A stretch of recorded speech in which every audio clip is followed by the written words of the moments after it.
Oi, gente.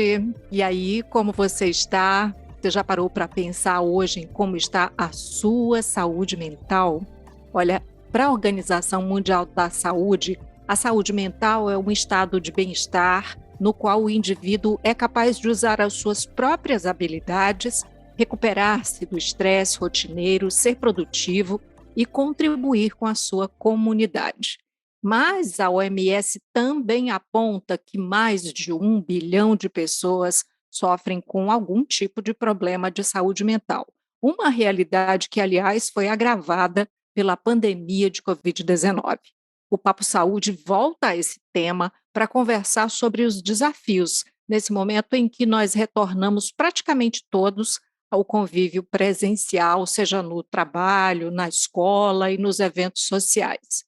E a nossa convidada é a psicóloga Ingrid Olinda, que atua pela terapia cognitivo-comportamental na atenção primária da Unimed Ceará. Olá, doutora Ingrid, bem-vinda. Olá, é um prazer enorme estar aqui. Espero contribuir com esse papo de hoje. Você viu que eu comecei perguntando como é que está a saúde mental de quem nos ouve agora, né? Eu quero lhe perguntar como é que está a nossa saúde mental. Dá para fazer assim um quadro geral? Dá sim, mas até porque nós já temos dados estatísticos, né, de levantamentos que foram realizados, pesquisas, indicando que, de fato, nós temos um aumento da prevalência de transtornos mentais, principalmente transtornos de ansiedade e de depressão. E esses números, eles se refletem em todas as idades, desde crianças até idosos. Nós estamos, sim, mais adoecidos, né, na nossa saúde mental após esse período de pandemia. Tem também dados que apontam que tem mais gente também procurando tratamento psicológico, né. Então, qual é a importância dessa manutenção do cuidado mesmo com o abrandamento da pandemia? É muito importante que essas pessoas estejam realmente procurando o tratamento, porque nós sempre tivemos esses dados indicando que mesmo após o final da pandemia, mesmo depois que fosse batido o martelo, assim, de não, pronto, estamos livres da pandemia de coronavírus, mas nós ainda teríamos os efeitos da saúde mental após essa pandemia, e que esses efeitos vão durar mais do que a pandemia de coronavírus durou. Então, isso é muito importante, porque por mais que você diga assim, ah, mas a pandemia passou, né, de uma forma geral, a gente já está voltando aqui à normalidade, mas imagine que a gente passou anos afastados, né, uns dos outros, e que mais tempo ainda a gente vai passar se recuperando da nossa saúde mental. No ano passado, a OMS inclusive adotou uma expressão, né, fadiga pandêmica. Eu acho que a gente ouviu bastante, né, e essa expressão se referindo ao cansaço, né, e ao esgotamento físico e mental provocados pela pandemia. Eu queria que a senhora dissesse, na sua percepção, como é que nós lidamos com essa, nesse momento, como nós conseguimos lidar com a fadiga pandêmica e como é que essa fadiga ainda está afetando a nossa saúde mental. Em termos práticos mesmo, como você vê no consultório, no atendimento, na atenção primária. Essa fadiga pandêmica, ela é muito decorrente, né, assim, hoje a gente já tem dados que indicam que nós estamos tendo, de fato, um declínio tanto cognitivo como das nossas habilidades sociais. Então, assim, tudo isso motivado pela pandemia, então hoje nós estamos literalmente cansados. O nosso cérebro, nossas funções cognitivas, nossos pensamentos, emoções, eles já não funcionam mais da mesma forma como antes, por conta de tudo isso que a gente passou ao longo desse tempo, né? A gente não estava vivendo no nosso funcionamento normal e muitas áreas do cérebro foram realmente declinando ao longo desse período.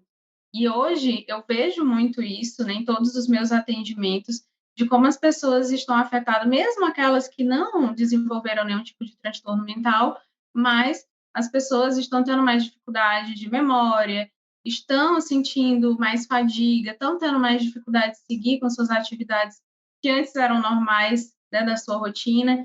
E aí a gente precisa fazer todo um trabalho que seria de uma reaproximação desse normal, daquele novo normal que a gente vinha falando, né, há um tempo atrás. E isso é um processo. né? Porque não foi da noite para o dia que a gente foi declinando essas funções cognitivas, né? Então, também é um processo que a gente tem que passar para ir retomando todas essas atividades, tanto em nível social, de trabalho, né, mas até no nível mesmo das nossas cognições. Você sabe que enquanto a senhora falava aí, né, em todas essas possibilidades, dificuldades, enfim, eu estava pensando aqui no outro lado, né? Porque enquanto algumas pessoas não se sentem prontas, né, para voltar a socializar como antes, né, que é justamente isso que a senhora dizia, outros, já com mais energia e também muito, pressionados, envolvidos, né, pelas telas, pelas redes sociais, têm aquele medo de ficar de fora. Tem até um termo, né, usado, que é FOMO, né, que é uma sigla em inglês, para dizer essa coisa do medo de ficar de fora, né. Então, como é que a pandemia mexeu, embaralhou aí essas nossas relações e como é que esses 2 opostos até se encontram? Na verdade, eu falei opostos, não sei nem se são, situações opostas, sentimentos opostos. É porque a gente vinha num processo, né, antes da pandemia, de aumento das tecnologias, né, a gente já vinha se inserindo nesses meios de redes sociais, nós já estávamos nos acostumando, meio que desenvolvendo esse hábito de se relacionar por meio de telas, por meio de tecnologias, sejam elas quais forem, né. E isso já era uma coisa, um movimento que vinha acontecendo desde antes da pandemia. E aí a gente entrou de repente nesse período da pandemia, que todo esse movimento, ele se intensificou, na verdade, né, da gente aprender a falar com aquelas pessoas que a gente ama pelas ligações, pelas videochamadas, pelas redes sociais, porque era o que a gente tinha, né. Então, hoje que a gente está retomando meio que para aquele convívio mesmo no cara a cara, a gente não deixou de lado aquela ligação com o mundo virtual, porque querendo ou não, por mais que seja virtual, mas são relações reais, né, as emoções que nós sentimos, as coisas que dizemos, elas têm efeitos reais naquela pessoa que está ali do outro lado e na gente, né. Então eu diria que de fato, a gente tem desenvolvido mais, né, de uma forma geral, essa comunicação, essa socialização pelos meios virtuais, e eu acho que isso é até uma das coisas que deixa algumas pessoas na zona de conforto, né, de a gente já está cansada, a gente já está, às vezes, até com medo de sair, com aquele desinteresse, e aí junta com essa facilidade, né, de que a gente pode usar as tecnologias, então essa não tem sido uma combinação, às vezes, muito saudável também para a gente em alguns momentos. Eu fiquei pensando, será que as pessoas já se sentiram satisfeitas, né, por dar parabéns ali pelas redes sociais, né, por mandarem aqueles emojis, né, de carinha, de coraçãozinho, de bolo, de brinde, e aí elas não foram à festa, porque já estavam, assim, saciadas mesmo da presença dessa presença virtual. Tem as pessoas que vão encarar isso numa boa e tem as outras que vão se sentir muito mais solitárias. Queria que a senhora comentasse um pouco sobre isso, porque eu fiquei refletindo muito, sabe. Sim, também além disso que você falou, eu acho muito perceptível também o quanto as pessoas estão tentando gerenciar a pouca energia que elas têm para investir nas suas relações sociais. Então, É isso, exatamente, você falou exatamente o que eu percebi e não sabia traduzir, pouca energia para investir nos relacionamentos sociais. Então é basicamente como se a gente ficasse, claro, nem sempre é de uma forma consciente, mas nós ficássemos selecionando daqueles eventos sociais que antes talvez fossem algo que a gente tirasse de letra, mas hoje a gente já tenta selecionar. Ah, não, esse final de semana eu tenho um aniversário, eu tenho tal coisa que eu tenho que fazer e tudo. Ah, não, vou selecionar só o principal, que aí eu vou investir a minha energia nisso e, de fato, muitas vezes isso pode ser prejudicial para aquelas pessoas que estão ali do outro lado, né, às vezes contando com a gente, esperando aqueles convidados, e é compreensível que elas se sintam não priorizadas, né, porque de fato não foram. A pessoa que estava ali provavelmente acabou priorizando outra coisa, outro evento, ou até descansar, né? Nem, não foi para nenhum lugar, porque foi o que a energia permitia. Uhum. Como é que fica então esse sentimento de solidão? De solidão, de rejeição, né, tem pessoas que vão, de repente estão num estágio, assim, né, de, eh, sei lá, uma depressão chegando. Aliás, eu falei agora depressão e me ocorre que a gente está falando muito essa palavra, às vezes até sem saber exatamente se cabe, se não cabe, o que é de fato, né, a depressão. O que é ansiedade? Então acho que já cabe aí a gente até trazer, né, esses conceitos, enfim. Sim, e é bem interessante que a gente pontue, claro, que a depressão e os transtornos de ansiedade devem ser sempre diagnosticados por um profissional de saúde mental, mas é importante que todas as pessoas entendam que são adoecimentos legítimos, né, como qualquer outro tipo de adoecimento, porém eles ocorrem nas nossas funções cognitivas, né? Então, uma coisa que eu sempre gosto de deixar bem claro é que muitas vezes a gente fala em eu sou ansiosa, eu tenho ansiedade. Porém, ansiedade é uma emoção normal de todos os seres humanos. Eu até Uhum. brinco dizendo, eu acharia estranho se você não sentisse ansiedade em nenhum momento da sua vida. Aí eu ia querer investigar o que está acontecendo. Mas quando a gente fala de transtornos de ansiedade, aí sim eu estou falando de quando essa ansiedade se torna patológica, causa sofrimento e que compromete áreas da vida daquela pessoa. Porque a ansiedade ela é como se fosse o sistema de alarme do nosso corpo. Aquele alarme que dispara quando ele está diante de alguma ameaça, e aí, ao ouvir esse alarme, eu tomo alguma providência, seja fugir, seja enfrentar aquela ameaça. A ansiedade ela vai funcionar da mesma forma, ela é um alarme que dispara. Porém, em algumas pessoas, esse alarme dispara por qualquer estímulo, em qualquer momento, às vezes não apropriado, e as reações que a pessoa tem a essa ansiedade, às vezes também são reações não saudáveis, como, por exemplo, investir em álcool e outras drogas, ou compras excessivas, alimentação compulsiva, que aí já não seria saudável e interessante para as pessoas. Então aí, nesse caso, a ansiedade já pode evoluir dentro desse próprio quadro para outros transtornos. Exatamente, porque a ansiedade, em longo prazo, ela funciona como um estresse muito elevado que vai se repetindo, até culminar no esgotamento emocional, que aí a gente pode falar de um transtorno de ansiedade evoluindo para uma depressão. Muitas vezes os dois andam de mãozinhas dadas, né? Não é o mesmo transtorno, são transtornos diferentes. Você pode ter depressão sem ter transtorno de ansiedade e vice-versa, mas é bastante comum a gente ver a evolução de um para o outro.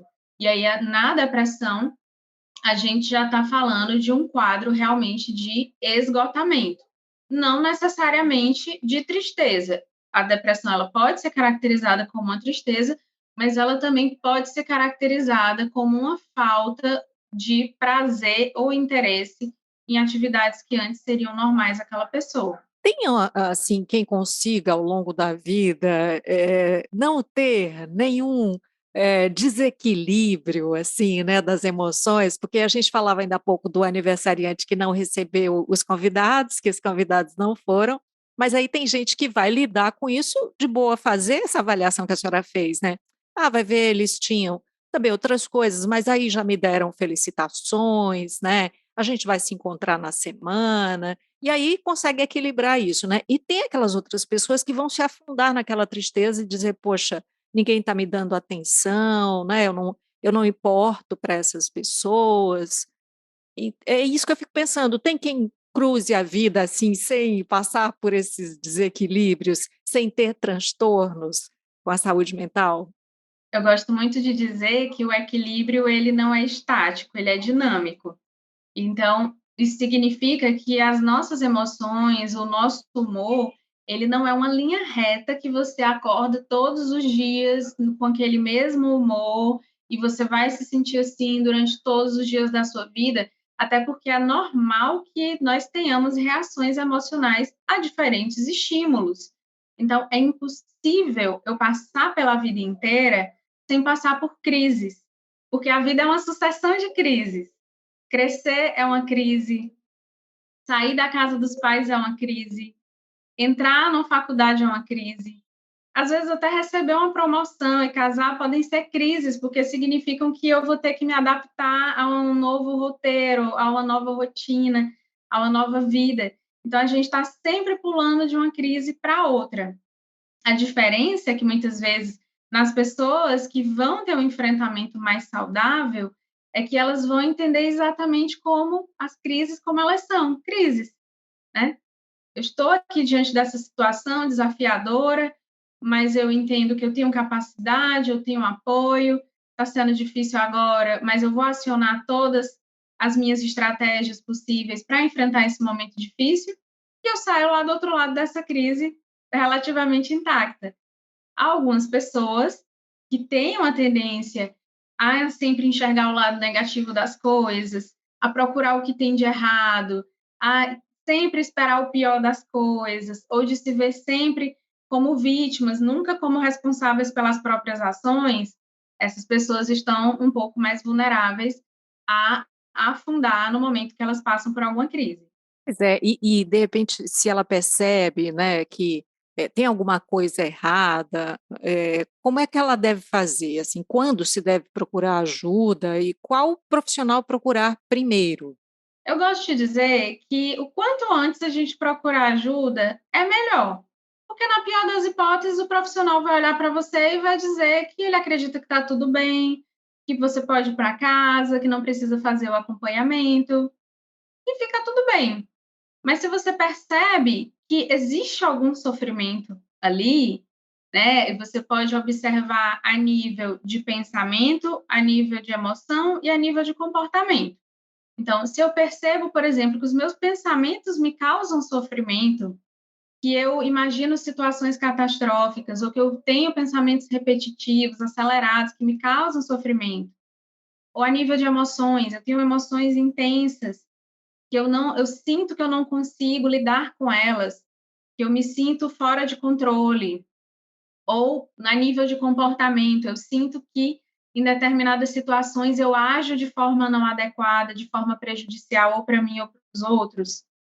Então, esses já seriam bons exemplos de situações que eu indico procurar ajuda. E aí, você pode procurar um psicólogo, que o psicólogo está preparado, é um profissional capacitado para fazer uma avaliação em saúde mental. Existem muitos médicos também plenamente capacitados para fazer pelo menos esse tipo de avaliação inicial, né? Assim, principalmente através da Unimed, a gente tem uma equipe de médicos que faz essa avaliação também, em caso necessário, faz o encaminhamento, e aí seria esse o caminho que eu recomendo.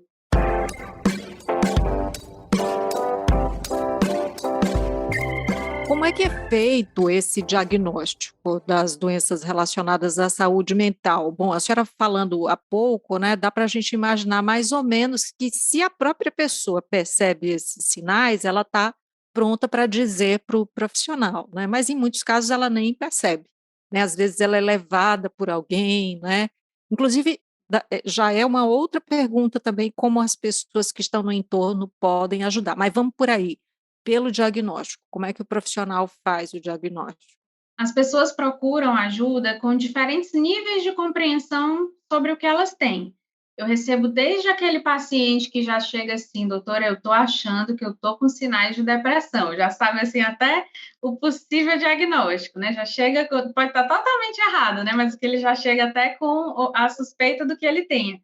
Até aquele paciente que diz assim: olha, eu estou vindo porque eu estava conversando com a médica, e aí eu contei um negócio para ela que a médica disse assim: isso aí não está certo, vá para a psicóloga que ela vai conversar com você. E aí, na conversa, eu vou identificando os sinais.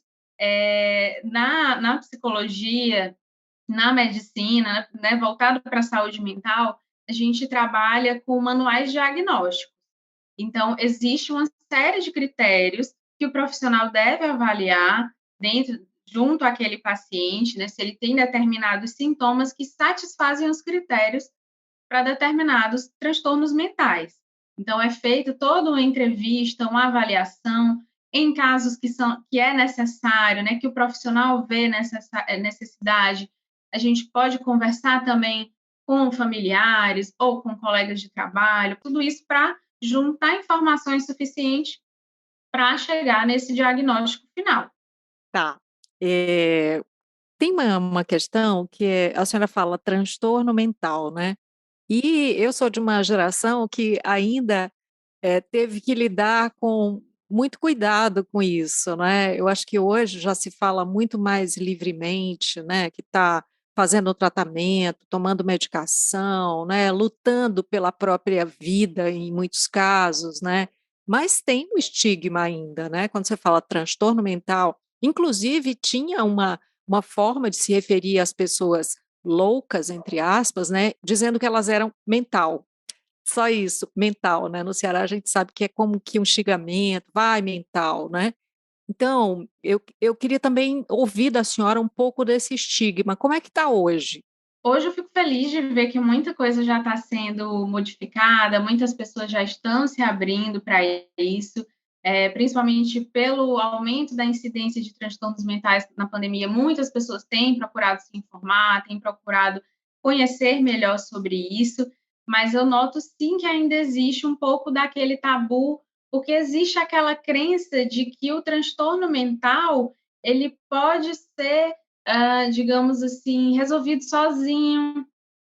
Se eu procurar ajuda, é sinal de que eu não estou conseguindo dar conta da minha vida, eu não estou conseguindo, eu não estou sendo forte. Sendo que, na verdade, a gente usa essa palavra transtorno mental exatamente para dizer que algo ali não tá legal, não está funcionando da forma como a gente espera que funcione. Então, um trabalho que eu ainda faço muito, que a gente ainda precisa fazer de formiguinha, é as pessoas entenderem que cada pessoa tem suas particularidades, cada pessoa é mais extrovertida, é mais introvertida, tem mais habilidades sociais, tem menos habilidades, e essa variedade, essa pluralidade é linda. Porém, existem momentos em que essas características, elas podem entrar em um sofrimento para mim ou para os outros, né. Muitas vezes vai ser realmente para a própria pessoa esse sofrimento. Então, a gente precisa vencer ainda algumas barreiras para que as pessoas busquem esse cuidado, né, elas entendam que o que elas estão passando, elas não precisam passar sozinhas, elas podem buscar ajuda, que na verdade só vai a fazer bem para ela e para as pessoas ao redor. Então, eu vejo que a gente está nessa transição, mas ainda tem um caminhozinho a ser percorrido. Uhum. Eu percebo às vezes que tem pessoas que têm medo de, eu vou usar a palavra que eu já ouvi, né, tem medo de se viciar no medicamento. Então eu queria que a senhora falasse o tratamento para os transtornos, né, mentais, se os tratamentos sempre vão envolver o uso de medicamentos, e de que modo é que você chega também nessa pessoa para falar sobre isso, sobre, não ter medo, enfim, né? Esse é um trabalho que eu sempre faço também junto com os meus pacientes, porque é muito importante. Eu sempre trabalho muito embasada nas evidências científicas, e o que eu percebo nas evidências científicas é que nós temos já todo um repertório que indica que em casos de transtorno de ansiedade e em depressão, aí eu estou colocando essas duas em destaque, porque são duas que têm grande prevalência, né, principalmente nesse período pós-pandemia, que esses transtornos, eles se beneficiam muito do tratamento combinado, terapia com medicação. Então, se eu vejo nas pesquisas dizendo que a eficácia é muito maior quando é os 2 juntos, do que quando é só a medicação ou só a terapia, obviamente é isso que eu vou indicar para o meu paciente. Então, o processo é esse paciente, primeiro, entender que ele tem um transtorno, que o que ele está passando agora não é o estado normal dele, que ele pode fazer um tratamento e que esse tratamento envolve determinadas coisas. Então, a terapia ela entra como um auxílio para essa pessoa aprender a lidar com as emoções dela, aprender a lidar com os pensamentos difíceis, desenvolver estratégias de enfrentamento saudáveis, mas a medicação é o que vai entrar a nível fisiológico. A medicação é o que vai atuar naquilo que a gente não vê, vai organizar esses hormônios, esses neurotransmissores que estão desorganizados, né? Que isso aí, claro que a terapia ajuda, mas a medicação vai fazer isso muito melhor. E quando você faz o acompanhamento médico com um médico, as chances desse tratamento ser bem-sucedido são muito maiores. Então, junto com o médico, ele vai avaliar a sua dosagem correta, a forma correta de você tomar. Se não está dando muito certo para você, ele troca para outra medicação mais apropriada. Se você está tendo um efeito colateral indesejado, o custo-benefício desse remédio já não está mais sendo interessante, isso também pode ser modificado. E qualquer modificação é feita ao longo desse tratamento até o momento em que esse transtorno entre em remissão. E, eventualmente, em muitos casos, ele nem é mais necessário depois que esse transtorno entra em remissão. O que muitas pessoas eu vejo elas preocupadas de se viciarem são pessoas que veem o exemplo daquela tia que toma tal medicação há 10 anos, nunca ficou boa. Fulana que toma tal remédio ali para dormir, tem problema para dormir até hoje, só consegue dormir com o remédio.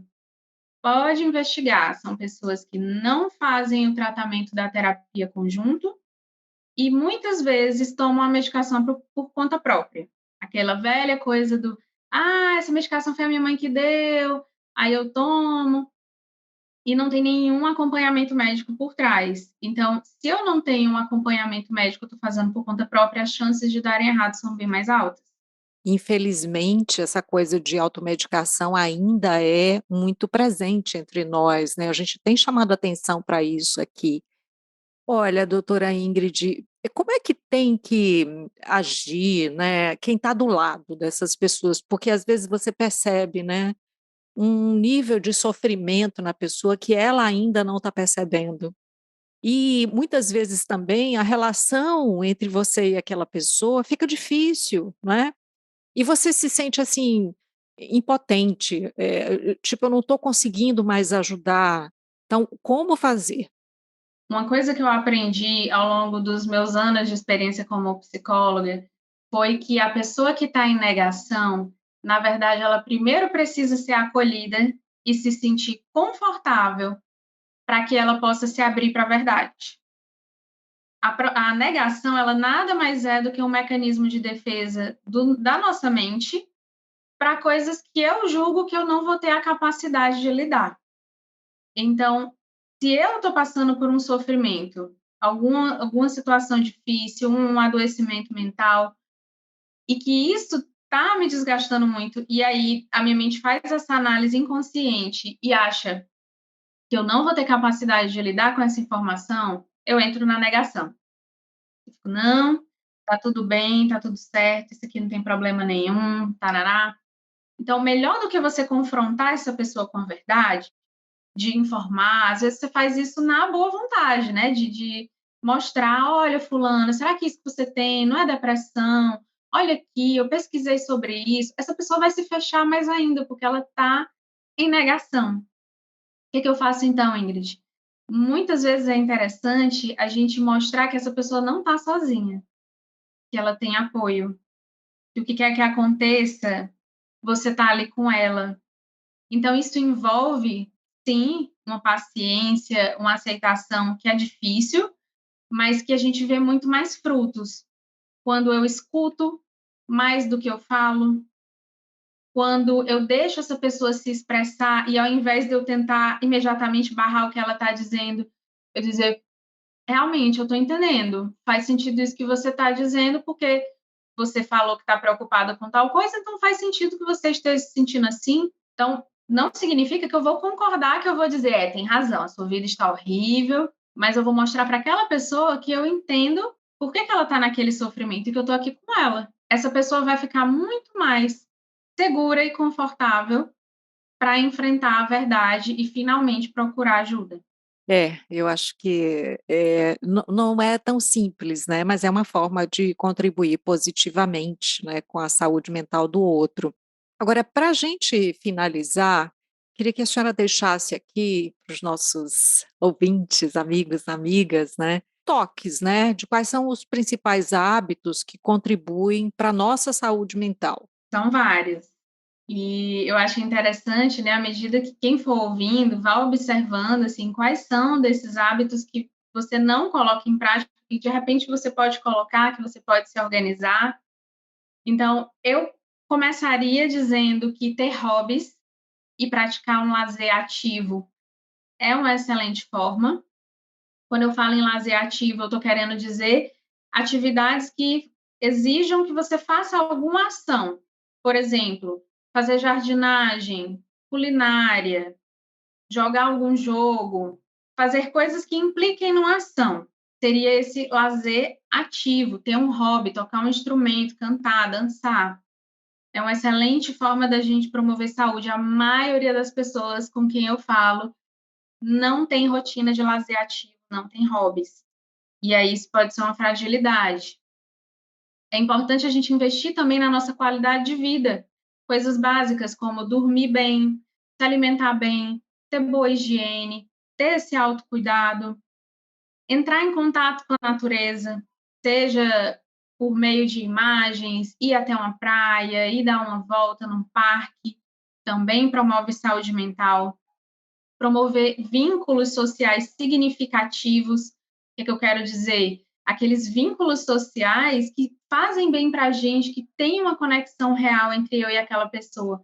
Mesmo que eu dedique 15 minutos do meu dia para fazer alguma coisa ativa com essa pessoa, isso já é bacana, já conta como proteção para a nossa saúde mental. O autoconhecimento, óbvio, também é algo que é muito importante da gente cultivar, e aí a terapia vai entrar como uma excelente forma de promoção da saúde mental.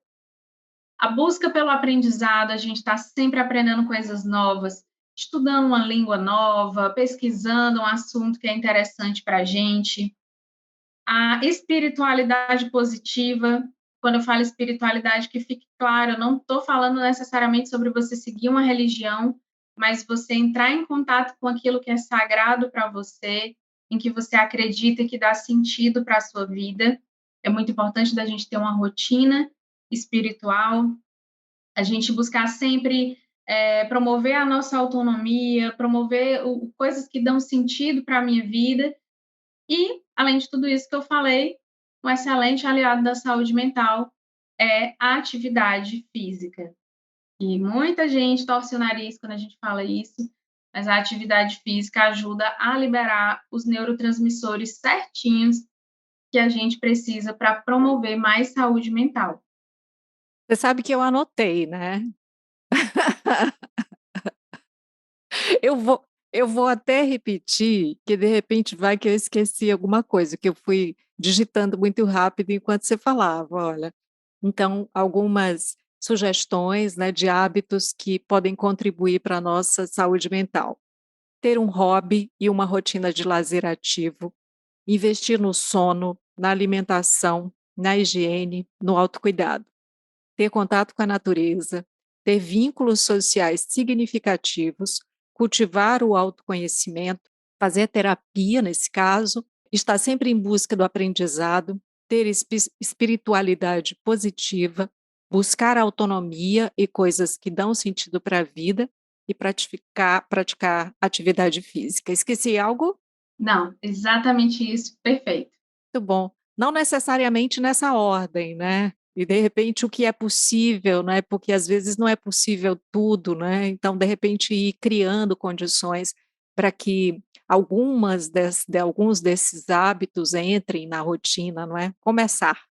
Exatamente. Então, isso aqui eu falei nessa ordem, mas não é que precise seguir uma ordem, mas é importante a gente sempre estar se avaliando e pensando: "Poxa, agora que eu ouvi aqui a Ingrid falando, realmente eu não tenho uma rotina de lazer estabelecida, né, eu não faço nada que faz bem para mim durante a semana, eu deixo para fazer só no final de semana". Ou então, poxa, eu nunca tinha parado para pensar que aprender, que estudar, conhecer coisas novas poderia promover minha saúde mental.